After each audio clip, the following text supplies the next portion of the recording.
Institutions are quietly exiting equities while retail buys the rate cut rumor. Here is the data they are hiding. We're looking at a landscape where extreme market valuations and concentrated risks are violently colliding with a fractured global monetary policy. In this explainer, we're going to break down the specific 2026 macro threats hidden in the latest reports, and we'll reveal the exact portfolio shields institutions are deploying to survive them. 65%. Just let that number sink in for a second. According to the European Central Bank's 2026 Economic Bulletin, U.S. imports of AI-related high-tech goods have surged by an astonishing 65% year over year. Right? Retail investors see this and think, hey, endless growth. But the institutional data? It shows something completely different. This is rapidly becoming a massive, highly interconnected point of failure. Part 1. The hidden macro data. But, real quick, this explainer is provided for educational purposes only. It does not constitute financial, legal, or investment advice, and past performance does not guarantee future results. Okay, let's get back to it. Part 2. The concentrated tech risk. Now, you might be thinking this vulnerability is strictly a U.S. problem. Well, the global data paints a much more concerning picture. Investment funds actually dominate euro area exposures to highly valued U.S. equities. In fact, they've actively quadrupled their holdings over the last decade. It's wild. What this does is create a massive liquidity trap. Think about it. If a shock hits the U.S. tech sector, these European funds face immediate valuation losses. That could easily trigger widespread share redemptions and cascading margin calls. So what does this actually mean for us? It's absolutely crucial to understand the systemic vulnerabilities built into this architecture. Right now, the financial system is teetering on a mix of extreme AI narrative dependency, persistent geopolitical energy disruptions, and tariff-driven inflationary impulses. A sudden shock to either the AI story or global energy supplies is going to trigger massive correlated sell-offs across borders. If the AI infrastructure build-out slows down even a little, or, say, oil and gas prices spike from Middle East disruptions, the sheer leverage in these concentrated funds will force simultaneous liquidations. Period. Moving on to Part 3. Global policy divergence. We are currently witnessing an unprecedented fracturing of global central bank monetary policy. It's kind of like a giant tug of war. On one side, you have the U.S. Federal Reserve, with strictly capped easing. They're projecting a terminal rate of about 3.1% to 3.4% by 2027. But on the exact opposite side, the European Central Bank and the Bank of Japan are actively hiking rates. This kind of intense divergence fundamentally alters the cost of capital. It drives crazy currency volatility and basically rewrites the rules for global bond yields. And honestly, the International Monetary Fund has issued a really stark warning on this very issue.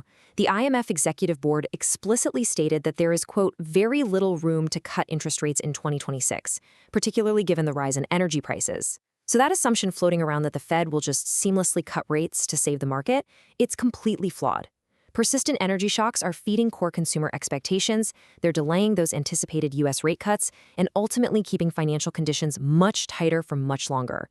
Which brings us to Part 4, the contagion threat.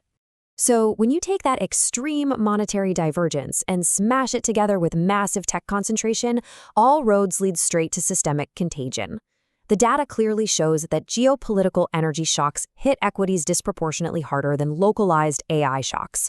I mean, sure, an AI shock might cause a localized software correction, but an energy shock, that reverberates through the whole shebang. It spikes inflation, freezes rate cuts, and literally crushes valuations right across the board.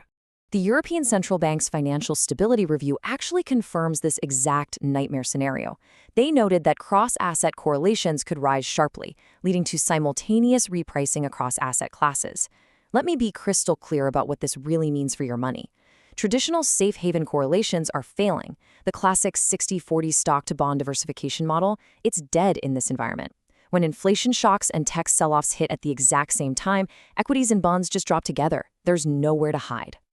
Now, before we'll reveal the exact portfolio shield institutions are using to protect against this simultaneous repricing, make sure you subscribe for institutional-grade intelligence. Hit that button right now to stay ahead of the macro curve. All right, Part 5, the portfolio shield. First up, we have to look at the data on passive safety, which is completely faltering. Tracking the erratic movements of the gold spot price reveals that traditional safe haven dynamics are failing in these new stress episodes. We've seen gold volatility spike dramatically without providing any consistent returns. You really can't just blindly buy gold and bonds anymore and expect to be protected. The traditional hedges are just proving highly ineffective right now. So what's the solution? Well, here is JP Morgan's exact three-step asset allocation strategy to actually survive and thrive in this chaos. Step 1, maintain high-quality exposures. Step 2, execute cash segmenting. And Step 3, deploy ultra-short strategies. You see, this is not about passively holding anymore. This is about highly active, precision liquidity management. Let's actually drill down into the mechanics of cash segmenting for a second, because it's a real game changer.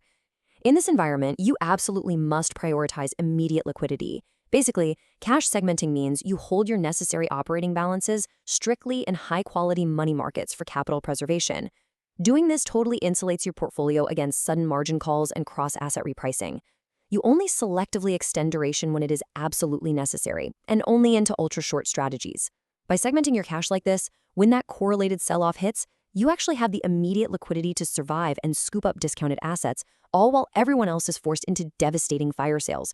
The traditional 60-40 portfolio is not going to save you in 2026, but proactive institutional liquidity management just might.